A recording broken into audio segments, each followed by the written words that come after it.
দেশি খেলোয়াড়দের থেকে বিদেশি খেলোয়াড়ের দামটাই বেশি রাখা হয়েছে 2025 বিপিএল এ। নিলামের আগেই ঘোষণা করা হয়েছে 2025 বিপিএল এ কোন খেলোয়াড় কত টাকা পারিশ্রমিক পাবে। 2025 বিপিএল এর নিলামে অংশ নেওয়া খেলোয়াড়দের মাঝে কোন খেলোয়াড় কত টাকায় বিক্রি হবে বা কোন খেলোয়াড় কত টাকা পারিশ্রমিক পাবে সবকিছু নিয়ে বিস্তারিত থাকছে ভিডিওতে। আসসালামু আলাইকুম, loyal cotton in BD presents 2025 BPL আপডেটে আপনাকে স্বাগতম। আগামী ডিসেম্বর মাস থেকে শুরু হতে যাচ্ছে বাংলাদেশ প্রিমিয়ার লিগ বিপিএল এর 11তম আসর 2025 বিপিএল।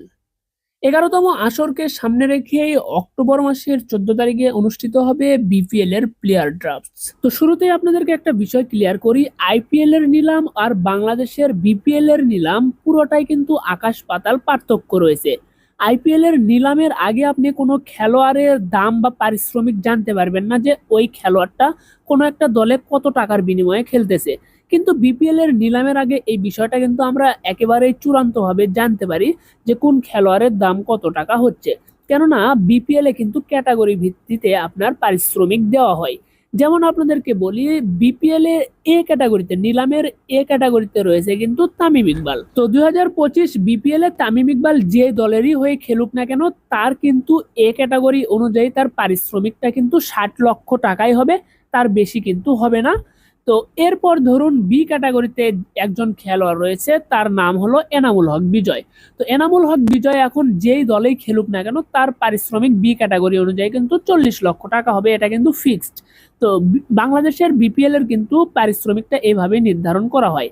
তবে ডিরেক্ট সাইনিং এ যে খেলোয়াড়দেরকে কেনা হয়, আবারও বলছি, ডিরেক্ট সাইনিং এ যে খেলোয়াড়দেরকে কেনা হয় তাদেরকে কিন্তু এই যে ক্যাটাগরি ভিত্তিক পারিশ্রমিক কিন্তু দেওয়া হয় না। এই ক্যাটাগরি ভিত্তিক পারিশ্রমিকের বাইরেও কিন্তু অতিরিক্ত আরো টাকা দিয়ে কোনো খেলোয়াড়কে ডিরেক্ট সাইনিং করতে পারে। তো এইরকম কিন্তু বিষয়গুলো, যার কারণে আপনি যদি দুইটা বিষয় জানতে পারেন তাহলে কিন্তু আপনি জানতে পারবেন বিপিএল এ অংশ নেওয়া সকল খেলোয়াড়দের কার পারিশ্রমিক কত। যেমন ক্যাটাগরি ভিত্তিক মূল্য তালিকা এবং কোন খেলোয়াড় কোন ক্যাটাগরিতে অবস্থান করতেছে, এই দুটো বিষয় আপনারা জানলেই কিন্তু আপনারা জানতে পারবেন কোন খেলোয়াড়ের পারিশ্রমিক কত। তাই চলুন আমরা প্রথমে দেখে নেব যে ক্যাটাগরি ভিত্তিক কোন ক্যাটাগরিতে কত টাকা পারিশ্রমিক রাখা হয়েছে, এবং পরের ভিডিওতে আমরা দেখে নেব কোন খেলোয়াড় কোন ক্যাটাগরিতে রয়েছে। এই দুটো ভিডিও দেখলে আপনারা কিন্তু প্রত্যেকটা খেলোয়াড়েরই আপনারা পারিশ্রমিকটা জানতে পারবেন বিপিএল এ। তো আশা করি সম্পূর্ণ বিষয়টা আপনাদেরকে বোঝাতে পেরেছি। চলুন এখন আমরা কিন্তু ক্যাটাগরি ভিত্তিক মূল্য তালিকাটা দেখে নেব। দেশি ও বিদেশি খেলোয়াড় মিলিয়ে সর্বমোট 638 জন খেলোয়াড় রেজিস্ট্রেশন করেছে 2025 বিপিএল এর প্লেয়ার ড্রাফটসে, যেখানে দেশি খেলোয়াড়দের মাঝে রয়েছে 198 জন এবং বিদেশি খেলোয়াড়দের মাঝে রয়েছে 440 জন। এই সর্বমোট 638 জন খেলোয়াড়ের মাঝে অনুষ্ঠিত হবে এবারের বিপিএল এর নিলাম। 14 অক্টোবর সোমবার অনুষ্ঠিত হওয়া এই প্লেয়ার ড্রাফটের আগেই ঘোষণা করা হয়েছে প্লেয়ারদের মূল্য তালিকা, যেখানে দেশি খেলোয়াড়দের দামটা তুলনামূলকভাবে কম রাখা হয়েছে বিদেশি খেলোয়াড়দের তুলনায়। তো প্রথমে আমরা দেখে নেব দেশি খেলোয়াড়দের মূল্য তালিকা, অর্থাৎ দেশি খেলোয়াড়দের মাঝে কোন খেলোয়াড় কোন ক্যাটাগরিতে অংশ নিয়ে কত টাকা পারিশ্রমিক পাচ্ছে। তো এখানে কিন্তু 6টা ক্যাটাগরি রাখা হয়েছে, যেখানে এ থেকে এফ পর্যন্ত ক্যাটাগরি দেওয়া হয়েছে। তো এখানে 6 নম্বরে আমরা দেখতে পাচ্ছি এফ ক্যাটাগরি। এফ ক্যাটাগরিতে রয়েছে 73 জন খেলোয়াড়, আর এফ ক্যাটাগরিতে পারিশ্রমিক হিসেবে রাখা হয়েছে 10 লক্ষ টাকা। এরপর 5 নম্বরে রয়েছে ই ক্যাটাগরি। ই ক্যাটাগরিতে রেজিস্ট্রেশন করেছে 51 জন খেলোয়াড়, আর ই ক্যাটাগরির খেলোয়াড়দের পারিশ্রমিক রাখা হয়েছে 15 লক্ষ টাকা। এরপর 4 নম্বরে রয়েছে ডি ক্যাটাগরি। ডি ক্যাটাগরিতে রেজিস্ট্রেশন করেছে 28 জন খেলোয়াড়, আর এই ডি ক্যাটাগরির খেলোয়াড়দের পারিশ্রমিক রাখা হয়েছে 20 লক্ষ টাকা। এরপর 3 নম্বরে রয়েছে সি ক্যাটাগরি। সি ক্যাটাগরিতে রেজিস্ট্রেশন করেছে 22 জন খেলোয়াড়, আর সি ক্যাটাগরিতে পারিশ্রমিক রাখা হয়েছে 25 লক্ষ টাকা। 2 নম্বরে রয়েছে বি ক্যাটাগরি। বি ক্যাটাগরিতে রয়েছে 12 জন খেলোয়াড়, আর এই বি ক্যাটাগরির পারিশ্রমিক রাখা হয়েছে 40 লক্ষ টাকা। এরপর রয়েছে এ ক্যাটাগরি। এ ক্যাটাগরিতে 12 জন খেলোয়াড় রেজিস্ট্রেশন করেছে এবং এ ক্যাটাগরিতে পারিশ্রমিক হিসেবে রাখা হয়েছে 60 লক্ষ টাকা। তো এবারের 2025 বিপিএল এ দেশি খেলোয়াড়দের পারিশ্রমিকের মাঝে সর্বোচ্চ পারিশ্রমিক 60 লক্ষ টাকা, এরপর সর্বনিম্ন হলো 10 লক্ষ টাকা। তো সর্বমোট 198 জন খেলোয়াড় কিন্তু 6টা ক্যাটাগরিতে অবস্থান করতেছে। এই 6টা ক্যাটাগরিতে থাকা 198 জন খেলোয়াড়ের পারিশ্রমিকের মূল্য তালিকাটা দেখে নিলেন, এবং আমরা কিন্তু পরবর্তী ভিডিওতে আপনাদেরকে দেখাবো যে কোন ক্যাটাগরিতে কোন খেলোয়াড় নিলামে উঠবে। তাহলে কিন্তু আপনি জানতে পারবেন যে কোন খেলোয়াড়ের মূল্য কত টাকা ধরা হয়েছে।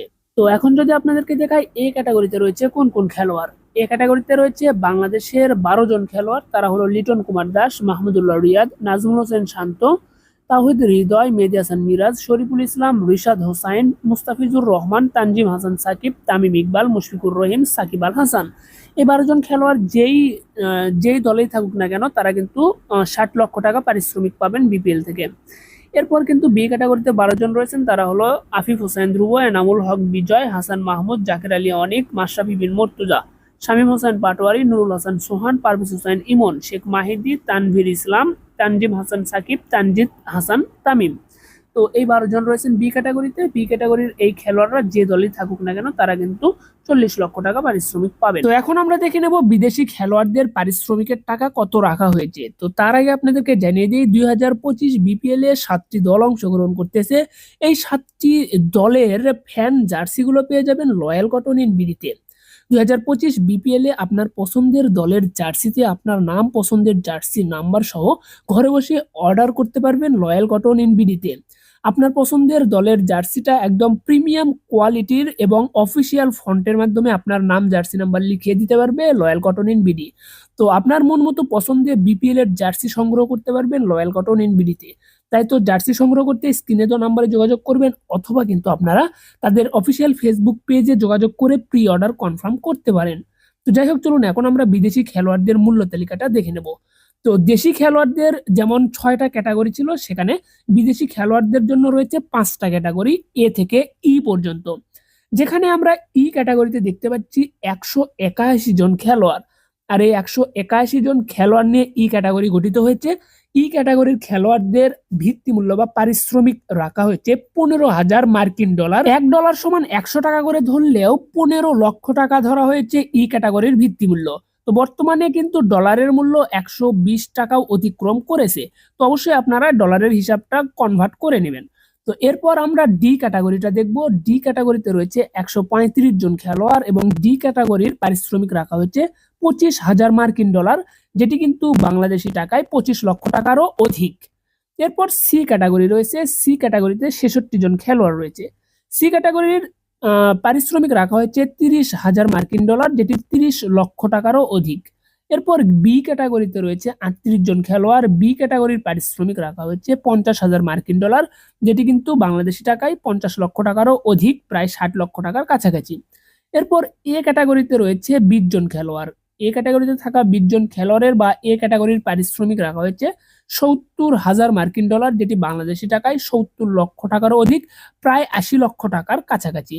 তো যেখানে দেখতে পাচ্ছেন দেশি খেলোয়াড়দের এ ক্যাটাগরির পারিশ্রমিক রাখা হয়েছে 60 লক্ষ টাকা, সেখানে কিন্তু বিদেশি খেলোয়াড়রা এ ক্যাটাগরিতে যারা রয়েছে তারা কিন্তু প্রায় 80 লক্ষ টাকা করে পারিশ্রমিক পাচ্ছেন।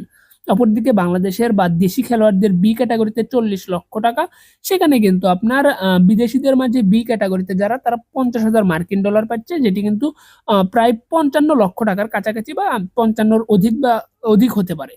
তো এই তো দেখতেছেন পার্থক্য। তো মূলত আসলে বিপিএল এর যে পারিশ্রমিকটা দেওয়া হয় এটা কিন্তু আইপিএল এর সাথে কখনো তুলনা করতে যাবেন না। আইপিএল এ একজন খেলোয়াড়কে যে টাকা দিয়ে কেনা হয়, বিপিএল এ কিন্তু সেই টাকা দিয়ে আপনার 7টা দল কিন্তু সাজাতে পারবে, এমন কিন্তু পরিস্থিতি বিপিএল এ বলা চলে। কেননা বিপিএল এ প্রায় 24 কোটি টাকা দিয়ে একজন খেলোয়াড়কে কিনেছিল কলকাতা নাইট রাইডার্স, মিচেল স্টার্ককে। তো সেই 24 কোটি টাকা দিয়ে কিন্তু বিপিএল এ প্রায় 3 থেকে 4টি দল বা 4 থেকে 5টি দলও কিন্তু তাদের সম্পূর্ণ দলের সবগুলো প্লেয়ার কিনতে পারবে। তো আসলে বিপিএল ও আইপিএল এর কম্পারিজনটা কিন্তু এভাবে করলে হবে না। তো যাই হোক, আমরা কিন্তু এই ভিডিওতে দেখে নিলাম কোন ক্যাটাগরিতে কত টাকা মূল্য তালিকা রাখা হয়েছে। পরের ভিডিওতে আমরা দেখব কিন্তু কোন খেলোয়াড় কোন ক্যাটাগরিতে অবস্থান করতেছে। তাহলে কিন্তু আপনারা সেই ক্যাটাগরি অনুযায়ী খেলোয়াড়দের মূল্য তালিকাটা বুঝতে পারবেন। তো যাই হোক, ধন্যবাদ সকলকে, ভালো থাকবেন সবাই। বিপিএল এ প্রতিটি ম্যাচ শেষে আপনাদেরকে পয়েন্ট টেবিল আপডেট আমরা জানিয়ে দেবো। এছাড়াও বিপিএল নিলাম শেষে কোন খেলোয়াড় কোন দলে জায়গা পেল এই তালিকাটাও কিন্তু প্রত্যেকটা দলের আলাদা আলাদা প্লেয়ার লিস্ট সহ আমরা কিন্তু আপনাদেরকে জানিয়ে দেবো। তো যাই হোক, বিপিএল এর সর্বশেষ আপডেট সবার আগে পেতে অবশ্যই আমাদের ওয়াইএন স্পোর্টস আপডেট চ্যানেলের পাশে থাকবেন, ফেসবুক পেজটি ফলো দিতে ভুলবেন না। এছাড়াও বিপিএল এ আপনার পছন্দের দলের জার্সি কিন্তু কিনতে পারবেন লয়াল কটন ইন বিডিতে। প্রিমিয়াম কোয়ালিটির অফিসিয়াল ডিজাইনে অফিসিয়াল ফন্টে আপনি কিন্তু জার্সিতে নাম, জার্সি নাম্বার লিখে নিতে পারবেন। তো বিশ্বস্ততার সাথে ঘরে বসে জার্সি অর্ডার করতে পারেন লয়াল কটন ইন বিডিতে। লয়াল কটন ইন বিডি বাংলাদেশের একটি বিশ্বস্ত জার্সি প্রস্তুতকারক ও বিক্রয়কারক প্রতিষ্ঠান। ধন্যবাদ সকলকে, ভালো থাকবেন সবাই, দেখা হচ্ছে পরবর্তী ভিডিওতে। আসসালামু আলাইকুম।